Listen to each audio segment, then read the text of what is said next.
Yeah. Um, yeah, just talking about the game.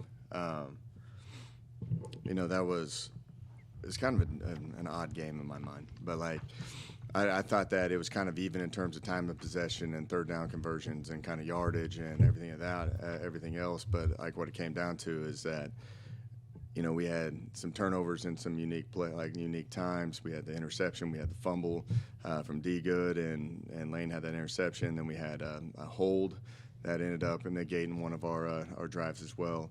Kind of an unsportsmanlike penalty at one moment as well, and I think that ended up they controlled the line of scrimmages. And I think that was kind of one of the things that you kind of saw across the board. But that's a good team, man. They're a talented team. Their record doesn't speak for who they are. Obviously, they've won a lot of games. They got some good-looking kids and a talented group of guys that are out there. And they got after us pretty good, I thought, throughout the course of the entire game. But that kind of wraps up our season, and it didn't end the way that we wanted it to end.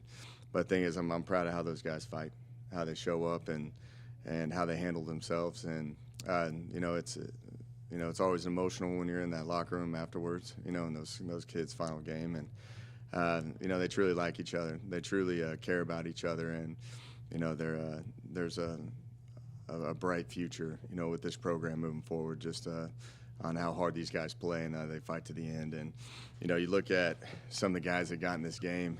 Some of these kids that played in their first collegiate game tonight, and got some significant time. And you sit there. We were all kind of laughing before the game at our highlight tape that we always play for the week, and we're going through all the seniors, and literally there was probably about 15 of those guys that aren't suited up for this game today, and you kind of put some things into perspective. But I loved how they all had their backs and they all fought for each other, and that's the one thing that I always talk about, is that you got to see things through, and obviously that we weren't playing for bowl eligibility, and they were, and they had a pretty good edge to themselves, and our kids fought as hard as they could, man, and I can always say I'm proud of that. But it's a special group of men in that locker room, and they left everything they could out there for Texas State. So, questions?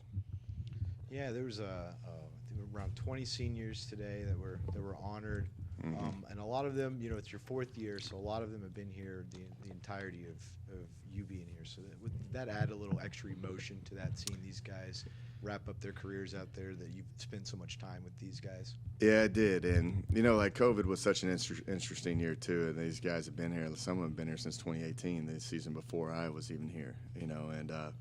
But you just see the sacrifice that they go through on a daily basis, and a lot of people don't understand how much work goes into football.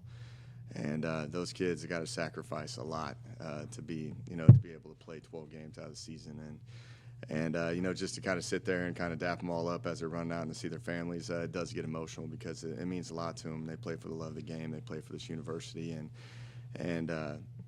that's why I always encourage guys to play as long as they can.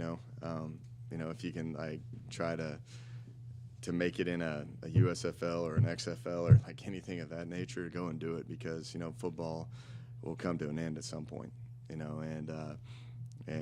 Some of those guys, that was the last time that they'll ever put a helmet on again. And that's where it kind of gets emotional. Two guys that were surprises on that list today were Kyle Hergel and Levi Bell. Off to bigger things, it seems. How'd that conversation go this week? What did they tell you they were thinking about doing, and why they decided to participate? It's actually gone on for a long time. I've talked to Kyle, literally after last year, about this was the approach and the plan. But you never want to get ahead of yourself. You never want to announce it, because injuries occur. And I'm sitting there looking at Kyle. I'm saying he's beat up right now.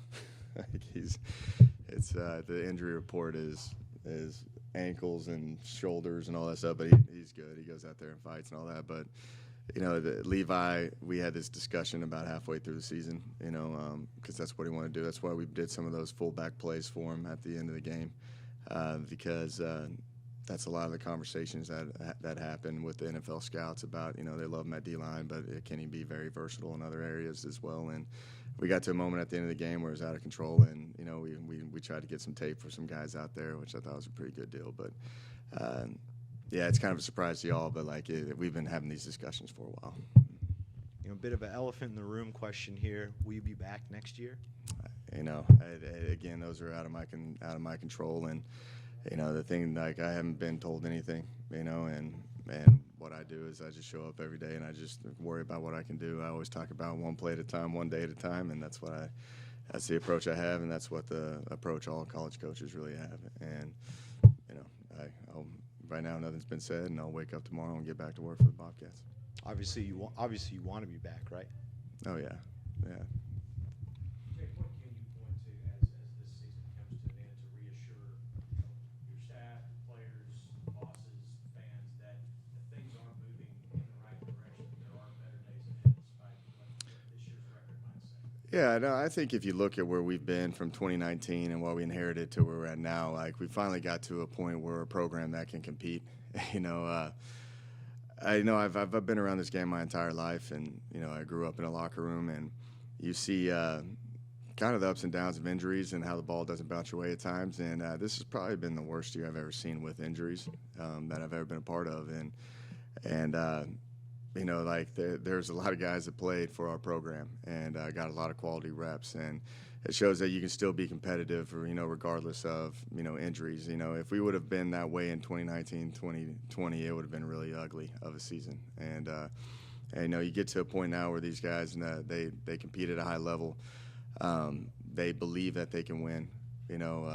I think in today's time with the transfer portal and just all the moving parts of the climate of college football, I think that we have navigated it, very well compared to a lot of other places. And a lot of people have taken our approach with how we're doing things, and the thing is it's actually changed again, over the last month, on the topics of college football.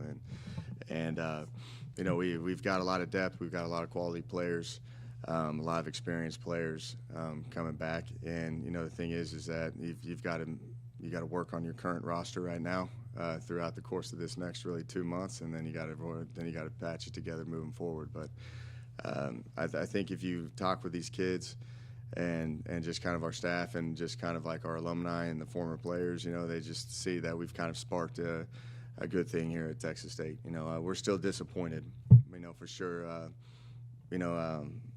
I've gone to a bowl game almost every year of my life, and I come to Texas State, and that's the goal that we want to go to, and we haven't achieved it yet. And I get that. It's about wins and losses in this game. But there's also, from a coaching standpoint, there's more to it. It's about life, and it's about the approach what type of men that you're building, and the culture that you're creating. And I think our culture is very, very strong. And that's something that I take a lot of pride in, because I've had a lot of coaches, throughout my time always talk to me about it's not about the X's and O's, it's about the culture and the players. And we have a really great culture of kids here.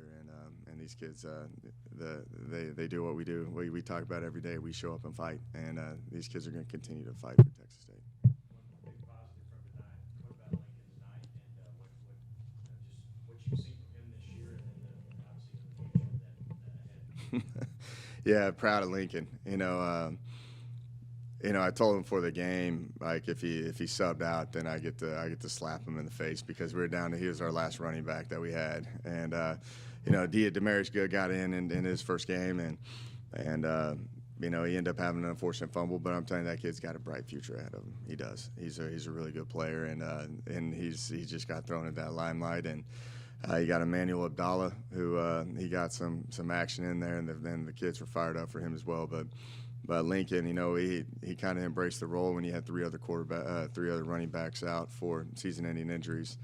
He had an explosive night, man, and I was kind of impressed with his speed. I didn't think he had the ability to hit the home run shot, but he did, and that was kind of the joke, on the sideline. But just happy for him and how he competes and just how he is as a person. So he's got a bright future and career here at Texas State. Coach, what does it say about, not only Lincoln, but the offensive line that Lincoln was able to get 200 yards of rushing tonight? The first got to ever have over 200 yards rushing since 2015. Really, that's what he ended up with. That's pretty good. Yeah, he had some big plays. He did. And, but at the end of the day, you know, like he's worn out, and you can tell that he got hurt, and you'd love to have another, you know, running back in there to kind of spill some time for him. But, you know, he embraced it, and he knew that he had a whole offseason to kind of heal up, and that was kind of the approach. And, man, I knew he had a lot of yards, but I didn't know he had 224. It looks like that's pretty solid, and happy for him. It's well deserved because that kid is tough, and he shows up every single day and he works, man. And he's an ultimate team player as well. Like he does, like you can throw it every single play or you can run every single play. He's going to do exactly what he's supposed to do, and he's going to do his job to the best of his ability. So happy for him. With this senior class, from your perspective, what's going to be their lasting legacy when they leave Texas State here? Yeah, I think that they've left their mark on a lot of things here. You know, I just think the pride and the passion that they play with, and how they've got to a point where they believe that they can compete versus anybody. You know, and when I first got here, there was no belief. You know, it was the whole Texas State's going to Texas State again, and obviously we're still not getting the results that we want, but you know, these guys show up and they don't quit. You know, and I'm telling you, you're looking at that game, you know, and it was kind of going back and forth there for a little bit, but those kids kept fighting all the way to the end. That's all I care about. And you know, there's a lot of great things that they've done. It takes some time to flip a program and to build a program, and these guys have went through, you know, the COVID years and the ups and downs and not playing and potentially playing, you know, and getting contact traced and testing positive for this and sitting out games and going through, like, these guys have gone through so much up and downs through injuries and unfortunate losses and, you know, those last second losses, and you go back to that COVID year again, like they've handled things with a lot of class, and I'm telling you, that's what you want in a program, and they're gonna you know, whatever happens to them, adversity, they're going to face it like men, and they're going to handle it the right way. And I think it's a lot of these young guys look up to these seniors in terms of how they've handled things and how they approach things, and see that they've gone through adversity and they show right back up and they keep doing the right thing. And I think that's going to be a really good thing moving forward for this program. And now moving into the off season and going into next year, what's going to be the key for this team to finally get over the hump, to reach that 6-win threshold and finally make it to the first bowl game in program history? Yeah, no, it's going to come soon in this program. It will. You know, you know, the ball is going to bounce their way at some point. You know, and you know, they're going to be healthy and they're going to do the right things and they're going to keep building and growing and they're going to do a lot of great things. You know, I think it's just a matter of time. Jeter was hurt, I'm assuming, today. Mm-hmm. Yeah, he tried, man. He tried like crazy to get back. You know, he had that play right at the end of the first half in Arkansas State, and you know, he literally lived in that training room the entire week and had an opportunity maybe to go, but just we tried to test him a little bit today and this morning, and it just wasn't happening for him, and it was the right thing to do and the safe thing to do. But you know, you could see the frustration in the kid. You know, with Lane Hatcher, he was the only quarterback to take a snap this year. Mm-hmm. And I know going into the season, he would talk a lot about where it felt good that he didn't feel he had anybody really breathing down the back of his neck coming for his job. Do you think that went into why you decided not to bring in someone off the bench, just to kind of keep his confidence up because you believe in him? A little of both, you know. Also, you know, like, we've got to help him out, you know. Like, there's you know, if you look at who we've been as an offense, like, we had to change our style of play, you know, just because the defense was playing well and we had to control the clock more. I think we were almost even with the time of possession, you know, and a lot of that had to do just with the style of play and who we are. We've had a lot of, you know, moving parts up front, you know, a lot of different receivers, the continuity. Like, if you would have told me we'd have lost all those receivers at the beginning of the year, you know, like, we had to chop down on a lot of things in terms of just building the timing of guys that had to play in their first games and, you know, and to get significant action. And so there's a mixture of everything. There's a mixture of, you know, just, you know, believing in Lane and letting him roll, and also we've got to help him out and be more efficient in the run game. We've got to be able to catch contested balls at times, you know, and things of that nature. So it doesn't just go down to just one person ever. It really doesn't. But you know, I thought Lane does a lot of efficient stuff, and he's done a lot of great things.